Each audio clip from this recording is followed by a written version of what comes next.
오늘은 좀 전에 말씀드린 것처럼 종려 주일입니다.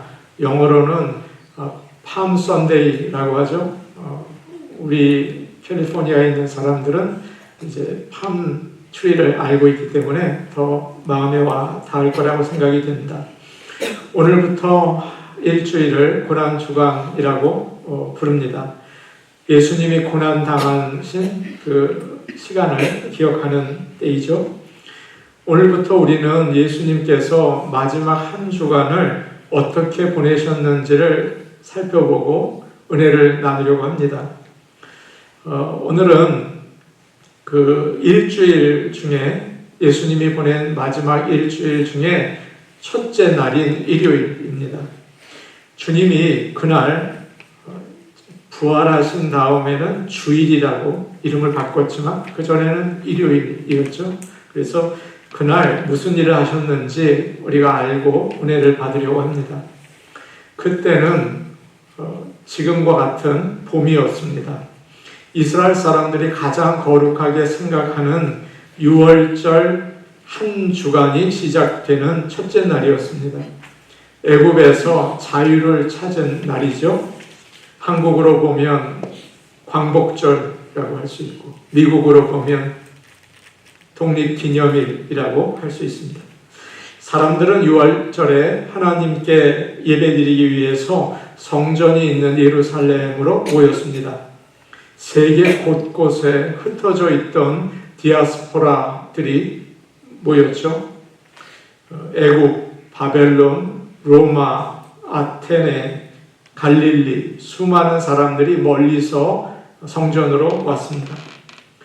예수님은 일요일 전 토요일에는 베다니에 있는 나사로의 집에서 머무셨습니다. 그리고 일요일에 제자들과 함께 예루살렘으로 출발하셨습니다. 감람산 오르막길에 있는 벳바게라는 마을에 이르렀을 때 주님이 갑자기 두 제자들에게 말씀하셨습니다. 너희는 맞은편 마을로 가라. 거기 가면 아무도 타본 적이 없는 나귀 새끼 한 마리가 묶여 있을 것이다. 그것을 풀어서 끌고 와라. 누가 만일 왜 나귀를 푸시오? 라고 물으면 주님이 필요하시답니다. 라고 대답을 해라. 제자들이 가보니 예수님 말씀처럼 나귀 새끼가 매여 있었습니다. 그들이 나귀 새끼를 푸는데 마치 훔치는 것처럼 보였을 거예요. 주인이 보고 놀라서 묻습니다. 왜 남의 나귀 새끼는 푸시오? 무슨 일을 하는 거요? 주님이 필요하시답니다. 그러자 아무 말 없이 그냥 놔두었습니다. 제자들은 그 나귀 새끼를 끌고 예수님께로 가죠. 주님이 필요하시답니다. 이 말을 하니까 그냥 놔둔 것입니다. 여러분 어떻게 생각하십니까? 좀 이상하지 않습니까? 어떻게 그런 일이 있을 수 있을까요?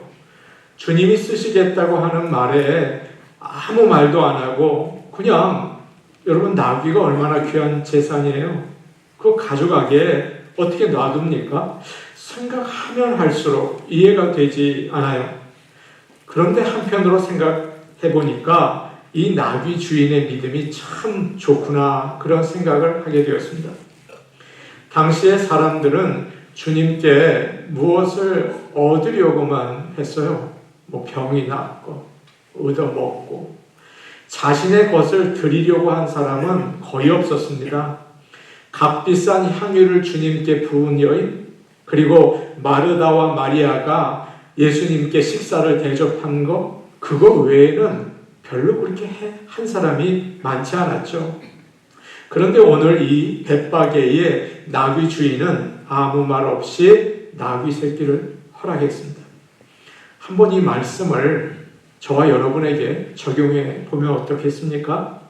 제가 하나님의 심부름을 받아서 여러분 집에 가서 나귀 새끼를 끌어오려고 좀 합니다. 제가 여러분 집에 가서 차 키 좀 주시겠습니까? 좀 써야겠습니다. 목사님 무슨 일입니까? 우리 주님이 좀 쓰시겠답니다. 목사님, 우리도 써야 되는데요. 그리고 우리 차는 좋은 차예요. 그래서 좀 그래요. 다른 분에게 좀 물어보세요. 혹시 그런 말이 오고 가지 않을까? 그러면서 속으로 우리 목사님 좀 너무하시네. 왜 그러시나? 그렇게 안 봤는데 참 무례하시다. 그렇게 생각할지도 모를 것 같습니다. 많은 사람들이 주님을 사랑한다고 이야기를 합니다. 찬양도 하고 기도도 하죠. 그런데 정작 자기가 가진 것 중에 주님이 뭘 쓰겠다고 하시면 구차한 변명을 늘어놓기 시작합니다. 시간이 없습니다. 제가 능력이 부족합니다. 다음에 할게요. 그러면서 주님이 다른 사람 것을 사용하기를 원하죠. 그런 점으로 볼 때 여러분, 이 나귀 새끼의 주인은 어떻습니까? 대단히 믿음이 좋은 사람 아닙니까? 우리를 부끄럽게 해요. 우리는 믿는다고 하지만 대단히 이기적입니다. 그러나 이 주인은 아무 말도 없이 허락하죠. 그런 순수한 믿음이 그리워지는 때입니다. 아마 이 주인은 평소에 예수님을 잘 알고 있었던 것 같습니다. 예수님을 알고 있었어요. 예수님은 지금까지 뭘 달라고 하신 적이 없어요. 뭘 가지려고 하신 적이 없습니다. 모든 것을 주려고 하셨죠. 예수님은 돈도 없고 집도 없으셨어요. 그런데 마지막으로 예루살렘으로 가시면서 나귀 새끼 한 마리 필요하다라고 하신 거예요. 주님이 필요하시다고 하니까 당연히 드려야지, 그런 마음이었던 것 같습니다. 어느 분이 가난한 집에서 자랐습니다. 10살 때 아버지가 아무것도 남기지 않고 돌아가셨습니다. 공부할 기회가 없어서 이 어린 청년은 낮에는 일하고 밤에는 공부를 했습니다. 무슨 공부가 되겠습니까? 그래서 직장을 그만두었어요. 퇴직금을 받았는데 그걸 가지고 작은 가게를 시작했습니다. 그때부터 사업을 해서 10년 만에, 여러분 들어보셨죠? 벤처기업. 그거로 대박이 났습니다. 얼마 전에는 코스닥 시장에 등록을 하고 1천억 규모 사업이 되었습니다. 이제 기자가 물었습니다. 왜 어린 나이에 직장을 그만두고 사업을 시작했습니까? 그러자 전혀 뜻밖의 얘기를 했어요. 주의를 지키고 싶었습니다. 주일학교 선생인데 그걸 좀 마음 놓고 하고 싶어서 제 사업을 시작했습니다. 직장 생활을 하다 보니 주일에도 일을 하게 돼서 예배드리지 못하고 아이들만 교회에 보내다 보니 그것도 안 되겠다 싶어서 그만두었습니다. 그런 얘기를 했다고 해요. 요즘에 이런 사람이 어디에 있겠습니까? 믿는 자들이 사는 목적이 뭘까요? 주님이 쓰시겠다고 하실 때 말없이 내어드리는 것이 우리가 사는 목적입니다. 영원한 것을 얻기 위해 영원하지 않는 것을 포기하는 것을 어리석다 하지 말라. 여러분 이거 들어보셨어요? 영원한 것을 얻기 위해 영원하지 않는 것을 내어드리는 것을 포기하는 것을 어리석다 하지 말라. 에콰도르에서 자기의 생명을 내어놓은 짐 엘리엇의 마지막 말이었습니다. 이 종려주일 내게 있는 것을 즐겁게 주께 드려서 예수님의 십자가를 따라갈 수 있는 모든 성도들과 제가 될 수 있기를 기도합니다. 제자들은 나귀를 끌고 와서 자기들의 겉옷을 벗어서 나귀의 등에 펴놓았습니다. 예수님이 타셨습니다. 드디어 예수님께서 나귀를 타고 가시는데 많은 사람들이 환영을 한 거예요. 그들은 자기들의 겉옷을 나귀 앞에 이 땅에 깔았습니다. 그것은 왕을 환영하는 방법이었죠. 왕이 지나갈 때 흙을 묻히지 말라고 카펫을 깔지 않았습니까? 그게 없으니까 겉옷을 깐 것입니다. 우리가 당신 발 아래에 있습니다. 순종하며 왕으로 섬기겠습니다. 그런 고백이었죠. 오늘 말씀 37절과 38절을 같이 보겠습니다. 37절과 38절입니다. 함께 보시겠습니다. 시작. 이미 감람산 내리막길에 가까이 오심에 제자의 온 무리가 자기들이 본 바 모든 능한 일로 인하여 기뻐하며 큰 소리로 하나님을 찬양하여 이르되 찬송하리로다. 주의 이름으로 오시는 왕이여 하늘에는 평화요 가장 높은 곳에는 영광이로다 하니 예루살렘으로 가는 사람들이 많았습니다.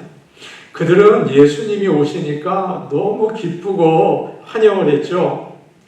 37절 말씀을 보니까 이런 말씀이 있어요. 제자의 온 무리가 자기들이 본 바 뭐라고 되어 있습니까? 모든 능한 일로 인하여 기뻐하며 큰 소리로 하나님을 찬양했다고 되어 있습니다. 여기서 모든 능한 일은 예수님께서 행하신 놀라운 일들을 이야기하고 있어요. 주님은 얼마 전에 죽은 나사로를 살리셨습니다. 세상에 이런 일이 어디 있습니까? 예루살렘에 오기 바로 전에 여리고를 들리셨는데 거기에 있는 맹인의 눈을 뜨게 해주셨습니다. 이 능한 일로 인해서 많은 사람들이 놀라고 지금 예수님은 최고의 인기를 누리고 계시다는 말씀이에요. 사람들이 찬양을 했습니다. 38절 이렇게 얘기하죠. 주의 이름으로 오시는 왕이요. 주의 이름으로 오신다는 말을 여러분 많이 들으셨을 것 같은데 무슨 뜻일까요? 주의 이름으로 오시는 왕이요. 하나님께서 보내셨다는 뜻이에요. 하나님이 함께 하시고 하나님의 권위를 가지고 보내신 왕이요 라고 하면서 예수님을 맞이했습니다. 하나님이 보내신 왕으로 환영했습니다. 그런데 예수님께서 예루살렘에 가까이 이제 오셨는데 예루살렘 성이 앞에 보입니다. 그러자 갑자기 41절 말씀 가까이 오사 성을 보시고 뭐라고요? 우시며 라고 되어 있어요. 예루살렘 성을 보고 우셨어요. 여기서 우셨다는 말은 여러분 강한 표현입니다. 예수님이 나사로의 무덤 앞에 가셔서 그저 흐느껴 우셨던 그 울음이 아니라 이 말은 강한 거예요. 소리를 내며 우셨다. 예루살렘을 보면서 소리를 내고 우셨습니다. 여러분 이상하지 않아요? 지금 사람들이 주의 이름으로 오시는 왕이여 하면서 막 환영하고 겉옷을 깔고 종려나무를 흔들고 너무 기뻐하잖아요. 그런데 예수님께서는 소리를 내며 우셔요. 여러분 이게 무슨 분위기입니까? 제가 여러분 집에 신방을 갔어요. 여러분이 저를 아이고 목사님 오셨어요 라고 반갑게 맞이해요. 근데 제가 막 소리를 내면서 울어요. 그럼 여러분 얼마나 당황하시겠어요? 이게 무슨 일인가? 분위기 완전히 엉망? 바로 그런 것이죠. 예수님은 죄와 사탄을 이기고 뭐를 이긴다고요? 죄와 사탄을 이기고 우리를 구원하시려고 오셨어요. 우리와 하나님을 평화롭게 화목하게 하시기 위해서 오셨어요. 그런데 사람들은 그래 이제 예루살렘 성으로 들어오시면 곧장 헤롯이 있는 곳으로 가실 거야. 헤롯 이제 끝났어 너는. 그 다음에 로마 총독 빌라도가 있는 관저로 가실 거야. 그래서 이 우리들과 함께 이놈을 몰아내고 인디펜던스 데이 독립하실 거야 라고 기대를 했습니다. 예수님을 자기들이 원하는 것을 이루어 주시고 세상의 영광을 가져다 주실 왕이라고 생각한 것입니다. 그런데 불과 며칠 지나서 일주일이 되기 전에 사람들은 실망했습니다. 우리 속았어. 야, 우리 다 속았다. 기대하던 왕이 아니야. 그래서 모두 똑같이 십자가에 못 박읍시다. 그렇게 된 거예요. 주님은 사람들의 마음을 아셨어요. 지금 사람들은 주님이 오셨다고 주의 이름으로 오시는 왕이요 하나님이 보내신 왕이라고 난리치고 있습니다. 예수님과 함께 예루살렘으로 가고 있습니다. 여러분 보이기에 한마음 같죠? 보이기에 분위기 괜찮죠? 그런데 예수님은 아니셨어요. 41절 말씀 볼까요? 우리 한번 41절 말씀 다시 볼게요. 시작. 가까이 오사 성을 보시고 우시며. 사람들의 생각과 예수님의 생각이 너무나 달랐던 것입니다. 뿐만 아니에요. 예수님은 가까운 시간에 예루살렘이 멸망할 것을 알고 계셨어요. 너무 슬픈 거예요. 예수님이 심판을 기뻐하지 않으세요? 너무 안타까워하셨어요. 43절과 44절 말씀입니다. 시작. 날이 이를지라 내 원수들이 표둔을 쌓고 너를 둘러 사면으로 가두고 또 너와 및 그 가운데 있는 내 자식들을 땅에 메어 치며 돌 하나도 돌 위에 남기지 아니하리니 이는 내가 보살핌 받는 날을 알지 못함을 인함이니라 하시니라. 원수들이 토성을 쌓고 예루살렘을 에워싸고 사방을 포위할 때가 올 것이다. 너와 네 자녀들을 죽게 하고 돌 위에 돌 하나도 남아있지 않게 할 것이다. 그것은 하나님이 너를 찾아오신 때 알지 못하고 회개하지 않았기 때문이다. 44절 끝에서 셋째 줄. 이는 내가 뭐라고 되어 있어요? 보살핌 받는 날을, 하나님이 오신 날을 알지 못했기 때문이다 라고 말씀하고 있어요.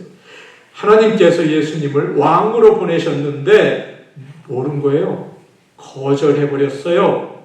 주님의 말씀처럼 얼마 지나지 않아서 AD 70년에 예루살렘은 돌 위에 돌 하나 남기지 않고 완전히 멸망합니다.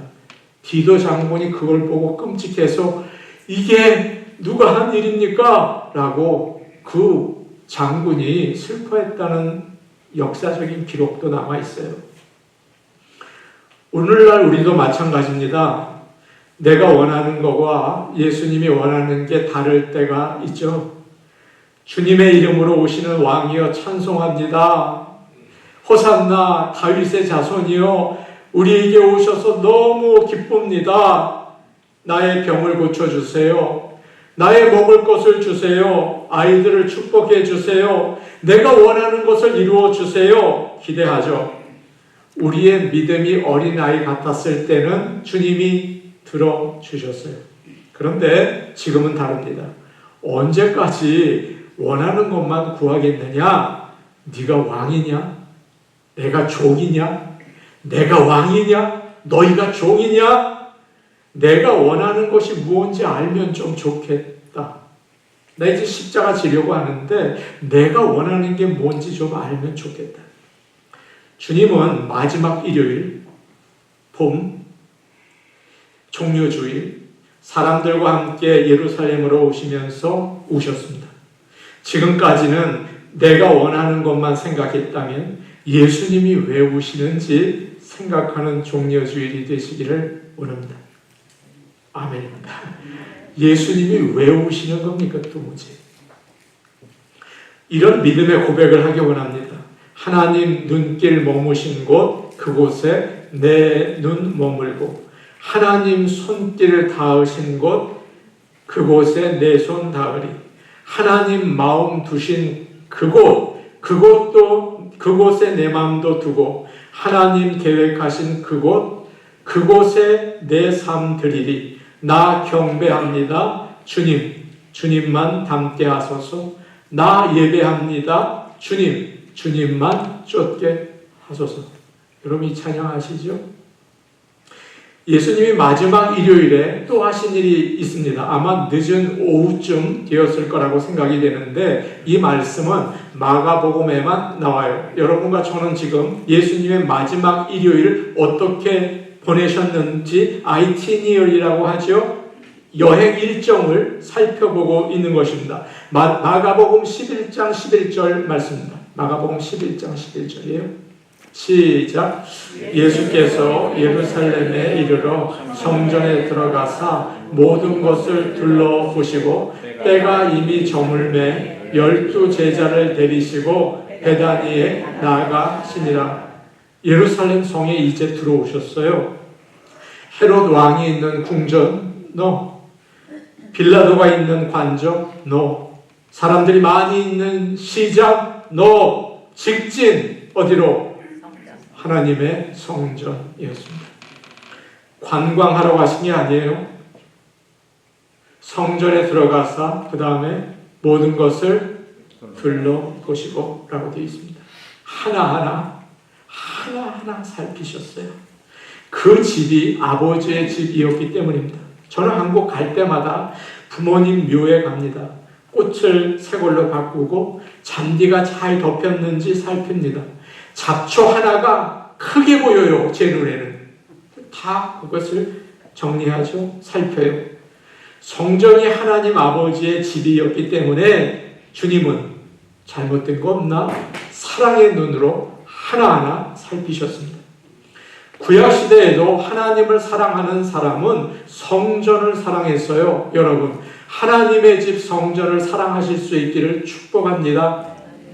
이렇게 노래합니다. 시편 84편 1절에서 4절인데 마지막으로 같이 보겠습니다. 시작. 만군의 여호와여, 주의 장막이 어찌 그리 사랑스러운지요. 내 영혼이 여호와의 궁정을 사모하여 쇠약하며 내 마음과 육체가 생존하시는 하나님께 부르짖나이다. 나의 왕, 나의 하나님, 만군의 여호와여, 주의 제단에서 참새도 제 집을 얻고 제비도 새끼들 보금자리를 얻었나이다. 주의 집에 사는 자들은 복이 있나니 그들이 항상 주를 찬송하리이다. 아멘. 보통 사람들은 예루살렘에 오면 성전을 보고 놀랍니다. 야, 참 아름답구나. 많은 사람들이 거기에 있는 걸 보고 기뻐합니다. 야, 사람들이 여기 많아서 들썩들썩 하는구나. 기쁘다. 요즘에 교회들은 크고 아름답습니다. 그 안에 커피숍이 있어요. 북스토어가 있어요. 제가 미국 교회 갔더니 짐도 있어요. 사람들은 그곳에 가기를 좋아합니다. 그러나 시편 기자는 건물이 좋아서가 아니고 사람들이 많아서가 아니고 하나님이 계시기 때문에 가고 싶었습니다. 어떤 사람은 매를 맞아야 교회에 옵니다. 시간이 되면 할 수 없이 와요. 맞을까봐. 그러나 어떤 사람은 좋아합니다. 달려와요. 찬송 같이 부르고 기도 함께하고 말씀 듣는 게 너무나 좋은 거예요. 사랑하는 여러분, 믿음은 착하게 사는 게 아닙니다. 믿음은 올바로 사는 게 아닙니다. 여러분보다 착한 사람, 여러분보다 올바른 사람 수두룩합니다. 믿음은 하나님을 좋아하는 것입니다. 하나님 가까이 가는 것입니다. 여러분 어떠십니까? 하나님 만나기 원하십니까? 예수님은 마지막 일요일 하나님의 성전을 찾으셨어요. 사랑하는 여러분, 하나님의 성전을 사랑하실 수 있기를 간절히 축복합니다. 아멘. 우리 같이 기도하고 성찬식 하나님께 드리겠습니다. 은혜로 오신 아버지 하나님 감사합니다. 우리가 예수님이 왜 종려주일에 오셨나? 주님이 원하시는 것은 무엇일까? 곰곰이 생각하고 주님이 원하시는 것을 따라서 살아갈 수 있게 도와주시옵소서. 아버지 하나님, 주님이 성전을 사랑하셨듯이 하나님이 함께 하시는 성전 사랑하고 주와 함께 할 수 있기를 원합니다. 예수님 이름으로 기도하옵나이다. 아멘.